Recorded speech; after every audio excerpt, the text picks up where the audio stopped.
chú nghe tiếng nghe in la ngã thì lâu được có rồi thì anh học amuang lutuk mà sẽ company anh nia anh đã đi tiền mua thọc lối rinawm rei tổ lutuk nia mà sẽ chú har say your promise. Please say your promise to complete within this month. Okay. As per your request, you said that you have to complete this within 1 month.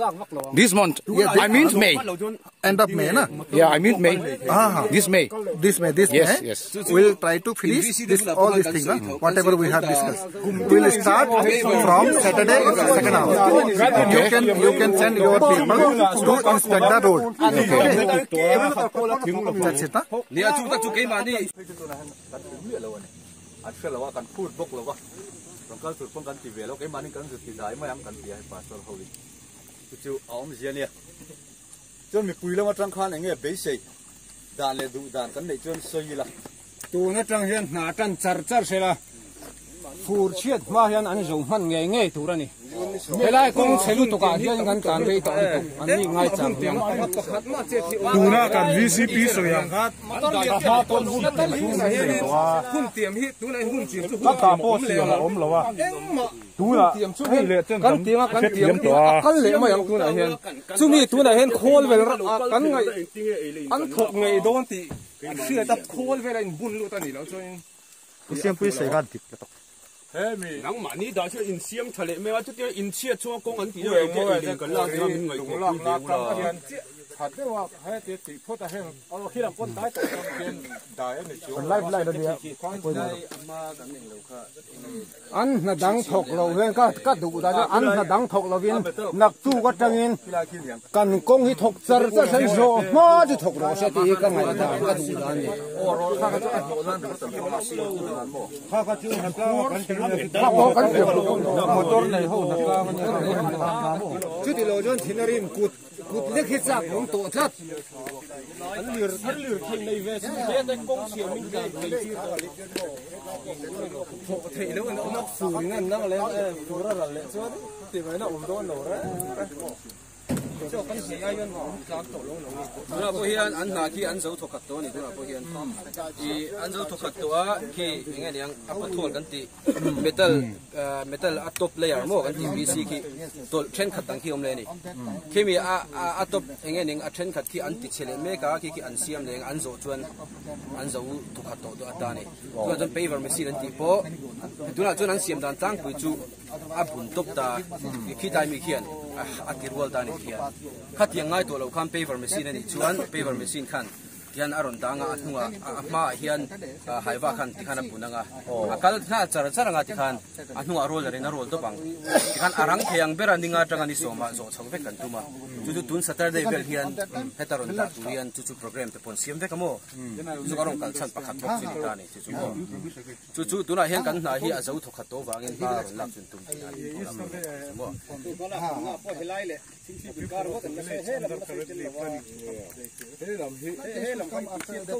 ดูน่าถือว่าไม่กันดู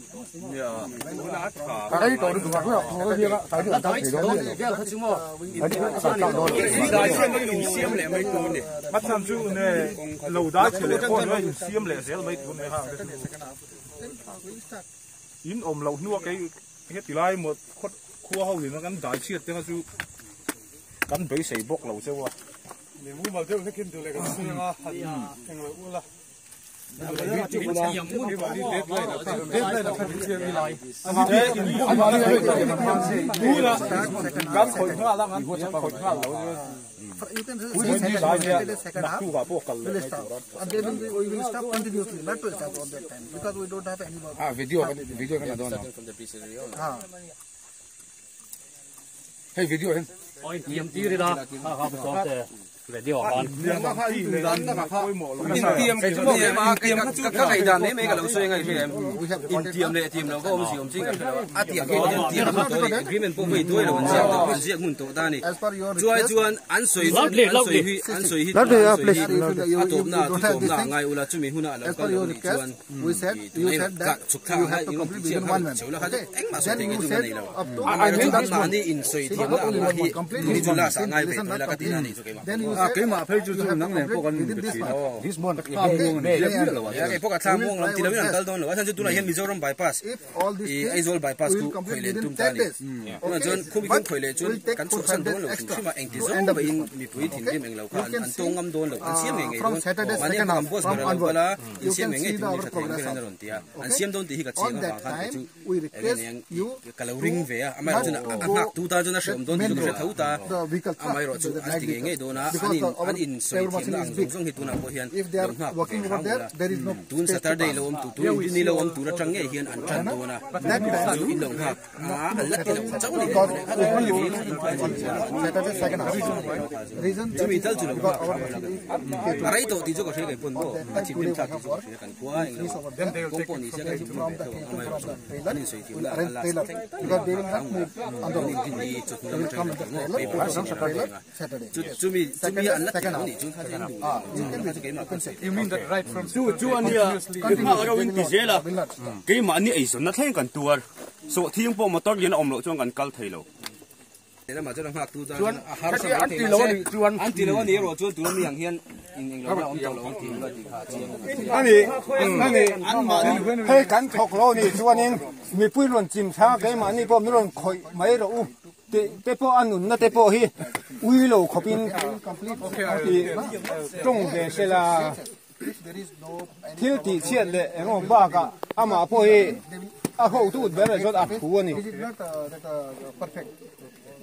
anh đi nào mất ha thì lộ cái mà anh ấy sống nó phải then within that 15 days, then we'll come again and again. yes you can watch on day basis no problem. if you fail I think there will be If you don't start from Saturday, then the people will come again here. there will be I think so You can see the progress. Saturday. You can see and happy to see the progress. Okay, that's why we have already discussed before. I think 2 days earlier. hot hum kan ni kan chim tong ti an ti lo hot chuan mo chắc khua anh ta nil ton Because we have 4 months here, and it's that eng lo ne he lai kan hot chen em ne from there. he me kong ring tu jong hi chu kan on chimang So yom zia chu a call lian hi ke chu ma tangin tu na hian kan la phei do na in rin ni chon hera tangin kan na helai kan chananga chol mi ala vin ni so panga chungin har sat nam lo chon zo kan tumang chu kan na point ron em don nia atia chuna khana se chu nia chu mi chung po chuan a thei angin helai a in turin kan ron kal thin ang kan tia anh ấy ngồi ở xuôi à kami kha aron khen ma khan man rua ro rai lo ve hin lo ti thawng em ti ve la kha lo han chop lo ka te kha man ro lo chop pha ngai don lo mi kami na amman al katra ne nan bi sa tu ta ka chu aron kal nuwa here chop chunga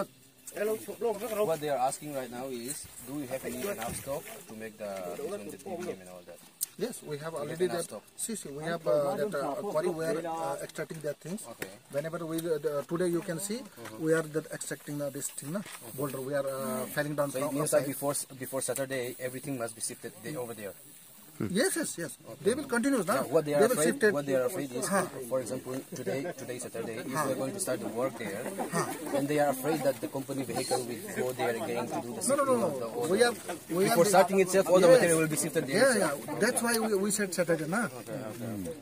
Chu a soi na chanom zi po chu tuna po yan hai kuari a kin tan me ka lungan extra ka chu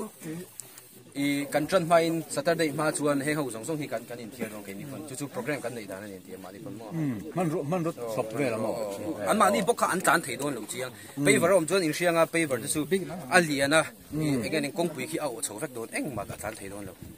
aw chhehvel nga tikhan ama haiwa khan lo bun char charanga angkal chho char charanga tikhan hei caterpillar an tianga shoot mang phangai to lo ama khana level ang khan tikhana la chhehvel nga atunga rol rin rol top don tina chu tianga an ti tak tak thei dona ani chuanin a tha